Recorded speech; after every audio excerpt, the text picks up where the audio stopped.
Hello, ladies and gentlemen. It is currently Tuesday, September 13th, 2011, and this is Day 9, daily number 345. It's Newbie Tuesday! Finally, it took 3 weeks for my internet to fix, and it just amazingly fixed itself last night. Like, literally, my internet went down and was just off for 5 minutes and then came back.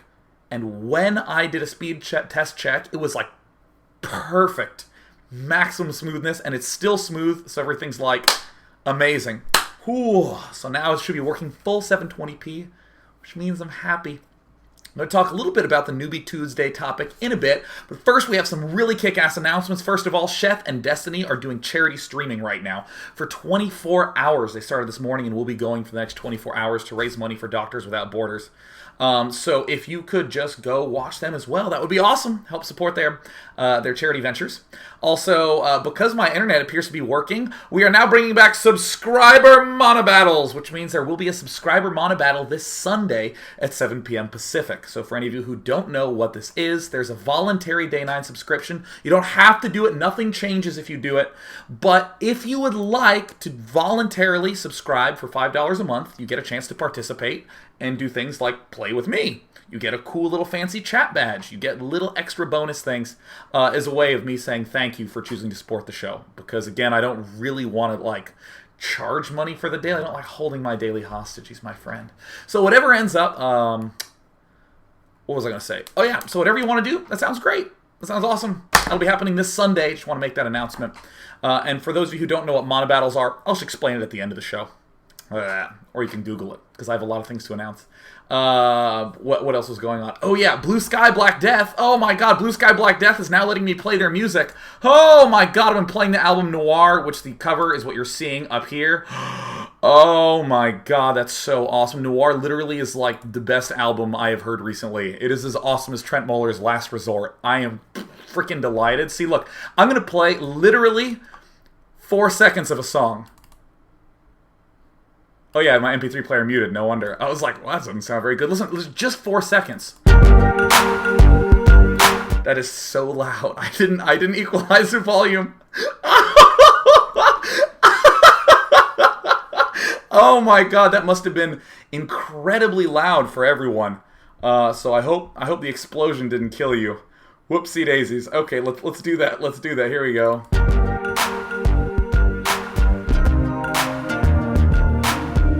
Just 4 seconds, that's all you need. Now go buy it. Anyways, moving right along, let's talk about what the hell the daily is going to be about today. So, for any of you who didn't know what Newbie Tuesday was about, I understand, because my internet has been down for 3 weeks, and I've missed you so much.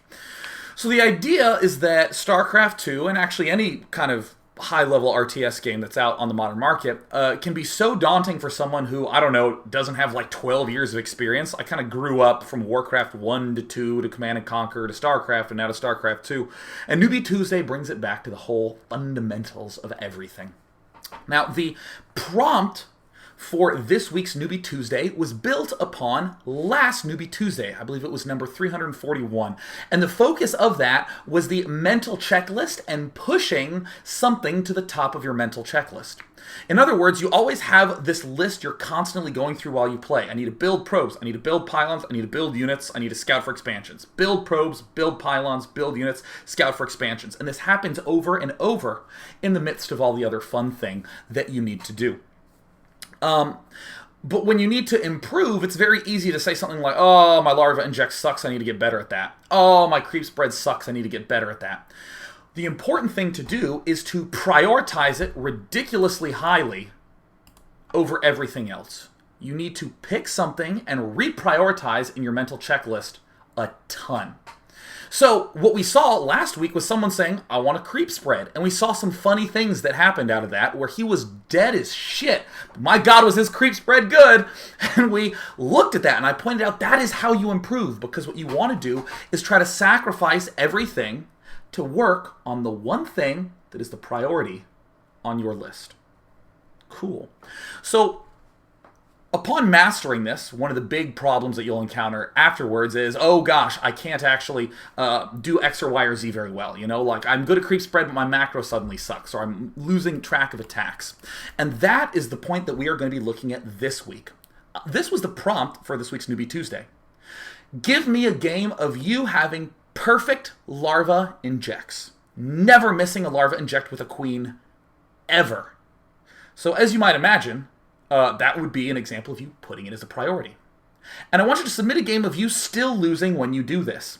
Because the whole process of improving at StarCraft 2 is to pick things, work on them one at a time, and work better and better and better and better at them, and to see what sort of new situations we end up with. In part 1, 2, and 3, we'll be looking at 3 different games. First part will be a little bit lower level, and then middle level, and then higher level. So you'll see the overall Zerg play improve over time, and the problems that crop up will be, of course, different over time as well. So we have our hero, Zalorian. Hello, Zalorian. Hi. Hi. Oh, hi. It's hard to type when your keyboard is sideways. So here is Zalorian spawning in the top right position. And he, again, submits a game. Good luck, have fun, and stuff. Uh-oh, the Overlord going the wrong way. But, of course, it's fine, because Zalorian was trying to make himself a happy face. The Overlord's doing its own thing. Where are you, Overlord? That's fine. So we're going to watch Zalorian's play, and I went through and examined all of these games just to ensure that indeed their larva injects were spot on the money. And let's start to try to identify problems that can crop up. Think about why, think about how we want to fix them. So it's important to try to grab some of the bigger problems and work on them first. I know it's very tempting to ask things about, like, okay, so I scouted him, and maybe I could have controlled my drone better because it looks like, ooh, he may have died and stuff. But we want to try to find some big problems that crop up. Let's go ahead and get to the point where he actually has a freaking queen. I mean, having guys not in gas, I guess you could label as, like, a big problem. But I actually don't think that that is as huge of a problem as you might think. And let me just give a little bit of scale to this. If I was watching a Code-S player like Nesty, and he tried to throw a whole bunch of guys into gas and forgot, I would be like, holy shit, that is horrible! That is the worst thing that you can possibly do. That's awful. But he's a 3-time Code-S champion, right? If he does that, he doesn't actually have any room for error. You must be spot on when you're at that level. But if you're at Zalorian's level, which is not Code-S, it looks somewhere to silver to platinum-ish, I don't want you to over-obsess about that sort of thing. I really don't want you to over-obsess. The biggest problem you can ever have is keeping your money low.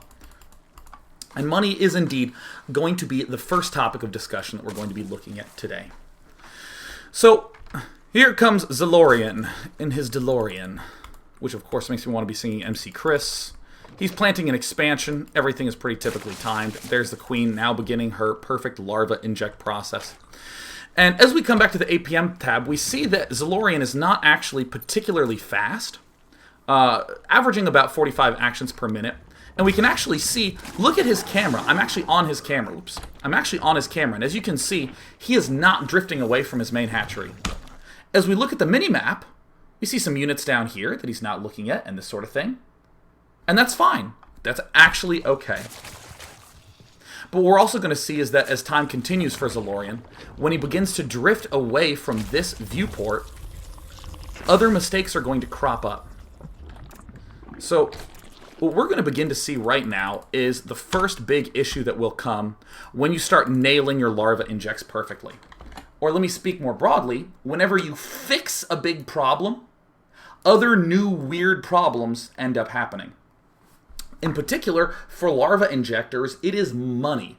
You can't quite spend your money in the same way. I don't want to say you have more money or less money because it's something in between there.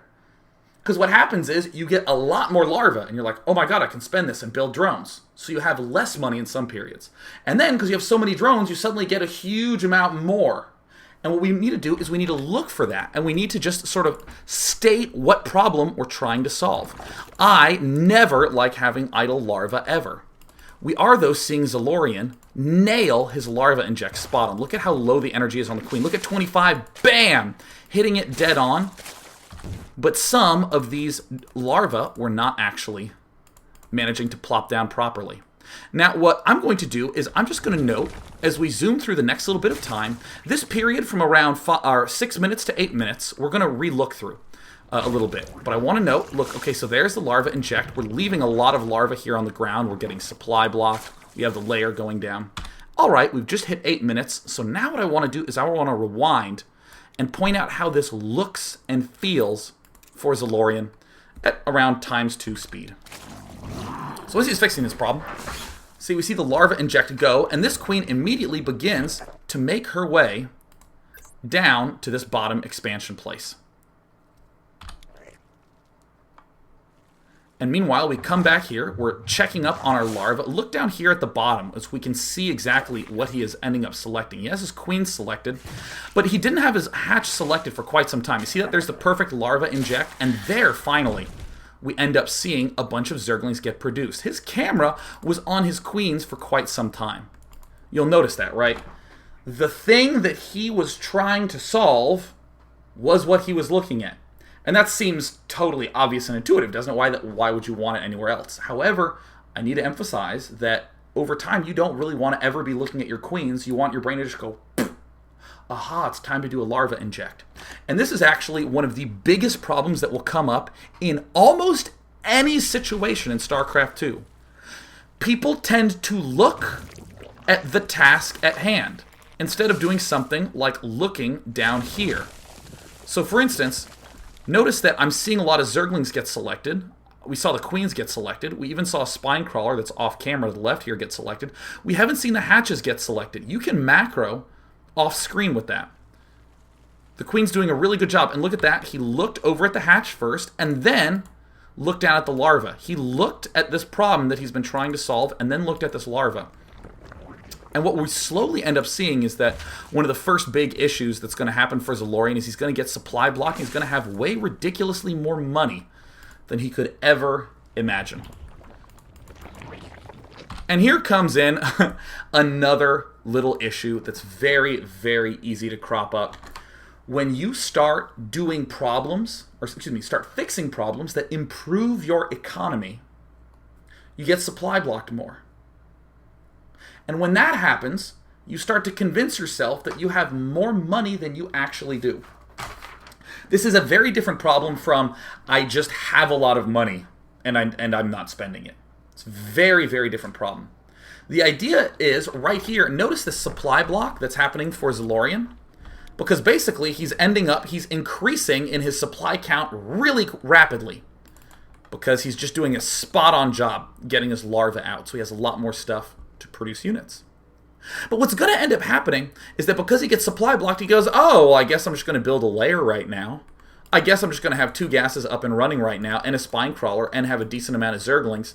If you actually nail all the production, you can't quite afford a layer like this while avoiding getting supply blocked. So again, there were periods where we had seemingly less money, like at the start of the game when we were hitting all our larva ejects and we were spending it. And now it feels like we have even more money because we're getting supply blocked on accident.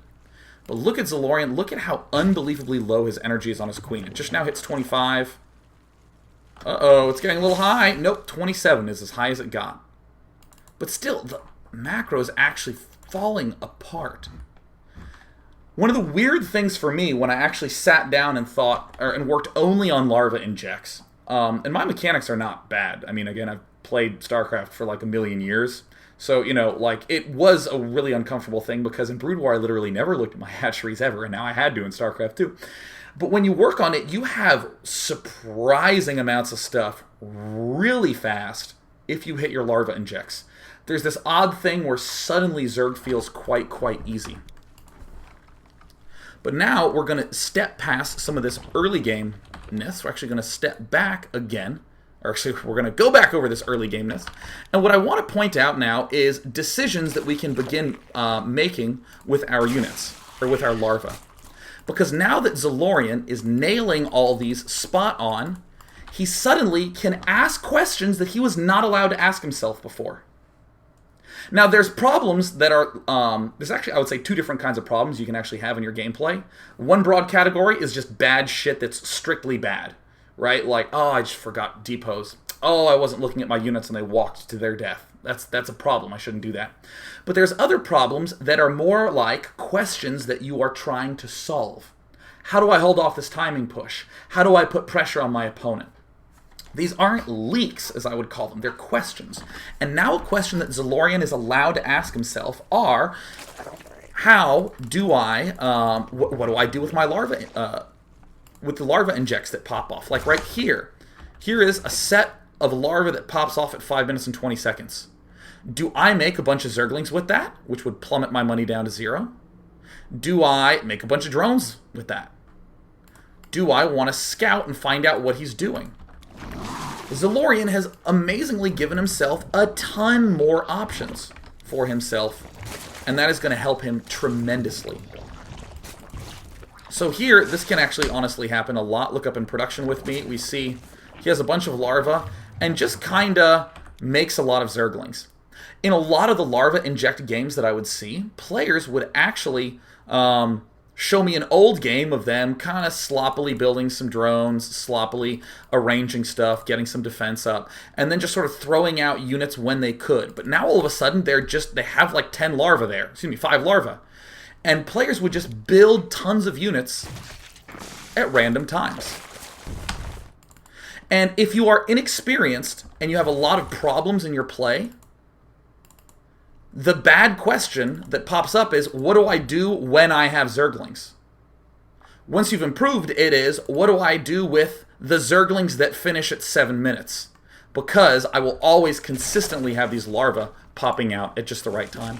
We're going to speed through some of the rest of this game. Just wanted to look at some of those very, very early oddities that will end up occurring. So we see he unsupply blocks himself. And again, if we go back to the Zoran cam, still spending most of his vision looking right at those hatches. And see, look, suddenly we have 18 zerglings getting produced. And this is part of the weird decision-making that pops back in when you have all these larvae. Because right now, Zoran, I can tell you, is just thinking, inject larva, inject larva, inject larva. And now he's like, oh shit, I have 9 larvae. You know what, let's just make a bunch of zerglings. Yeah, let's just do it. And that is something that in a vacuum is going to work out great. We had the money, we had the larva, boom. But in a little bit, Zoran is actually going to end up in a little bit of a supply, or a little bit short on the money. Or I should say kind of weird in the money situation. See, look at him collecting up those zerglings, staring literally right on top of the hatches almost the whole time. He is upgrading a little bit here. But I mean, if you asked any player to come look at this and say, how's Zerg's economy doing? You'd be like, oh god, there's nothing here. What's actually going to happen is Zoran will, in fact, slowly get the spire up. He will be able to make a whole bunch of mutilisks, but suddenly we're actually having larvae left over. We've nailed all our larva injects, and we're broke. And now we're getting 15 drones out. Huzzah! Now, a lot of this whole reprioritizing that ends up happening in your gameplay is mechanics related. It's things like, I really need to watch the minimap more, or I need to work on larva injects more. For some of the other things that are decision-making related, we'll talk about that in parts 2 and 3. But for now, I just want to note other mechanics problems that can come up. For Zoran, I think the biggest clear issue that we're seeing right now is he is not quite macroing now that he has had this increased ability to macro. And this is honestly like going from riding a bicycle to suddenly stepping in a Formula 1 racing car. You, quite honestly, are going so much faster than you're used to that it's hard to control things properly. Like, I mean, stuff like this. I mean, this is obviously bad. It's like, okay, I need to work on not rallying my units so they just die for no reason. But interestingly, so the macro is one problem. And also what we're seeing from Zoran, I guess, I'm trying to think of a good term for it. I mean, he's basically mentally maxed out. He has no room left in his brain to do any other decisions because he's focusing so much on his one priority. His one priority has been inject larva, inject larva, inject larva. And I'm actually going to come to this screen, and we're actually going to go to ×4 speed. Look at the camera. It's never bouncing back anywhere except the hatches. All right, cool. We moved the mutilisks over. But notice that he is just looking only, basically, at these 2 hatches and trying to build as best he can. Come follow me. Look down here with these mutilisks. We've had mutilisks here for a long time. But Zoran does not actually have enough mental capacity left to send these mutalisks in. And this is actually a very common thing that happens with your brain psychologically, where your brain can only handle about 7 plus or minus 2 things going on at once. And if you're like macroing and checking hatches and injecting larvae and trying to make sure your drone count is okay, and it's the first time you've ever actively tried to work only on your larva injects, you will have this problem. And this honestly is kind of good. This is the good problem to have. What Zolorian's having happen is as you perfect one element, suddenly something like being able to even have time to go attack completely falls off your radar. Great, we're collecting more mutalisks there, but look, the cameras are still hanging out by the hatches. And I won't actually watch the rest of the game, but I can tell you what happens with Zolorian is that he doesn't expand, he doesn't make any other tech, he just makes mutalisks and zerglings, and he doesn't even use them very much. And then he eventually loses when Protoss just does one big attack. And that's actually fine. That is actually okay. The first big step that you're going to have to overcome whenever you end up working on some small aspect, like, improving your larva inject, is that you're going to hit that perfectly, and everything else is going to go to complete shit, and you have to start reintegrating them one at a time. And we saw that it goes to shit in kind of a new way, right? My play falls apart, it goes to shit, but it's not because he did the timing attack that always kills me. It's not because I did the attack and it messed up. It's because suddenly his gameplay is faster. His larva injects are on time, so he's getting more drones up, so he's getting more money earlier on. So now he has to build more overlords, and he has to add on more drones, and he has more decisions with larva. The game actually feels faster. And every time you improve your mechanics, it will feel faster. And you just need a little bit of time to get used to it at that speed. We're going to hop into another game here that has a little bit more decision-making in it. That's noteworthy, but we're going to take a brief break. So whatever you do, do not go anywhere, because part 1 has just finished. Part 1 has just now finished. And I'm going to also get some water while I'm at it. See you in a sec.